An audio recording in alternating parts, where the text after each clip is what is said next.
Olá! Hoje a gente vai desvendar uma das narrativas mais dramáticas e cheias de reviravoltas da antiguidade, a história de Êster. É uma trama de coragem, destino e muita intriga política, tudo acontecendo lá no gigantesco Império Persa. Vamos nessa. E tudo, absolutamente tudo nessa história gira em torno dessa pergunta. Uma pergunta que coloca o destino de um povo inteiro nos ombros de uma única mulher. É essa frase que está no coração de tudo que a gente vai ver aqui. Bom, para entender como a Esther chegou nesse ponto, a gente precisa voltar um pouquinho. O cenário é o Império Persa, e quem manda em tudo é o rei Assuero, também conhecido como Xerxes. Um homem muito poderoso, mas bem estável. E que império, hein? Ele se estendia por 127 províncias. Ia da Índia até a Etiópia. Pensa na dimensão disso. O poder do rei era uma coisa quase absoluta. E para mostrar todo esse poder, o que ele faz? Dá um banquete. Mas não um banquete qualquer. Um que durou 180 dias. Isso mesmo, 6 meses de festa sem parar, só para exibir as riquezas do reino. E no auge dessa festa, o rei, já meio alto por causa do vinho, manda chamar a esposa dele, a rainha Vasti. Só que ela se recusa a ir. Esse ato de desafio, em público, deixa o rei furioso. Os conselheiros dele, com medo de que outras mulheres fizessem o mesmo, convencem o rei a expulsá-la. E assim, de repente, o trono da rainha fica vago. É exatamente nesse momento que os nossos protagonistas entram em cena. Uma dupla que não tinha nada a ver com a realeza, mas que logo vai parar bem no centro do poder, onde um passo em falso podia significar o fim de tudo. Então, a gente conhece Esther, uma jovem judia, órfã, de uma beleza impressionante. E também o primo dela, que a criou como filha, o Mardoqueu. Eles vivem ali na capital persa, Suzã, como parte da comunidade de judeus que tinham sido exilados. Para preencher o lugar da Vasti, o rei decide fazer uma busca por todo o império. Mas é um processo, olha, super elaborado. É quase um concurso de beleza real que dura um ano inteiro, com todo tipo de tratamento de beleza e preparação. Esther, claro, é levada para o palácio, e quando chega a vez dela, ela encanta o rei de um jeito que nenhuma outra conseguiu. Ele a coroa rainha. Só que tem um detalhe fundamental. Seguindo o conselho de Mardoqueu, ela não conta para ninguém que a judia. Um segredo que mais tarde vai se tornar sua maior arma. Com Esther já no trono, uma outra figura começa a crescer na corte. Um personagem sinistro, cuja ambição vai criar um conflito de vida ou morte para todo um povo. O rei promove um cara chamado Hamã a primeiro-ministro. A ordem é clara. Todo mundo tem que se curvar diante dele. Mas o Mardoqueu, por causa da fé dele, se recusa. E aí, a gente tem um choque direto de orgulho e de princípios. É a faísca que vai incendiar tudo.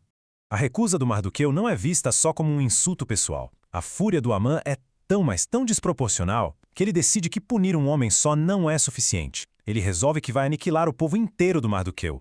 O plano de Amã é cruel e muito bem arquitetado. Ele manipula o rei, oferece uma fortuna em dinheiro e até joga a sorte, o Pur, para escolher o dia perfeito para o massacre.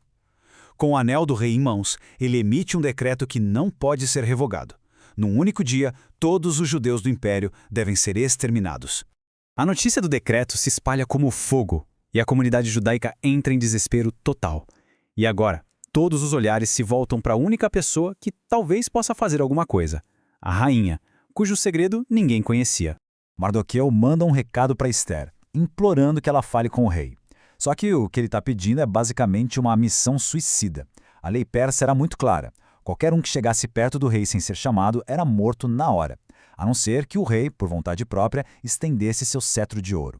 Depois de pedir para o seu povo jejuar e orar por ela por 3 dias, Ester toma uma decisão. E essa frase, se perecer, pereci, resume perfeitamente o peso da escolha dela. É um ato de coragem absoluta diante de um perigo de morte. Esther vai até o rei e ele estende o cetro. Mas ela não faz o pedido logo de cara. Não, ela convida o rei e o Amã para um banquete. E depois para um segundo banquete. A tensão só aumenta, preparando o terreno para uma das maiores reviravoltas que se tem notícia. E aí, na noite entre os 2 banquetes, o acaso, ou talvez algo a mais, entra em ação. O rei tem uma noite de insônia e pede para lerem para ele os registros do reino. E por uma coincidência incrível, leem justamente a parte que conta como Mardoqueu salvou a vida do rei de um atentado, um ato pelo qual ele nunca recebeu recompensa nenhuma.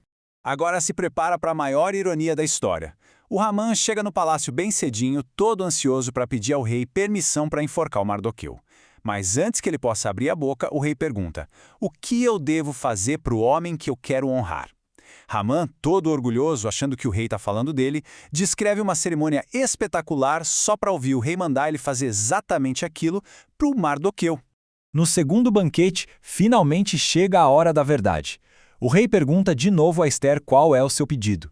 E é aí que ela revela seu segredo, dizendo: eu e meu povo fomos vendidos para sermos destruídos.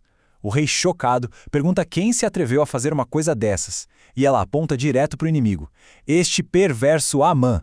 A reviravolta é imediata e total. O rei, enfurecido, manda que Amã seja executado na mesma forca que ele tinha preparado para o Mardoqueu. Os destinos se invertem completamente. Mardoqueu, que ia morrer, vira primeiro-ministro e o povo judeu que estava condenado recebe o direito de se defender. Mas a história não acaba com a morte de Amã. O primeiro decreto dele ainda estava valendo. Então, um novo decreto é criado, permitindo que os judeus lutassem contra seus agressores. E assim, um dia que seria de destruição se transformou em um dia de vitória.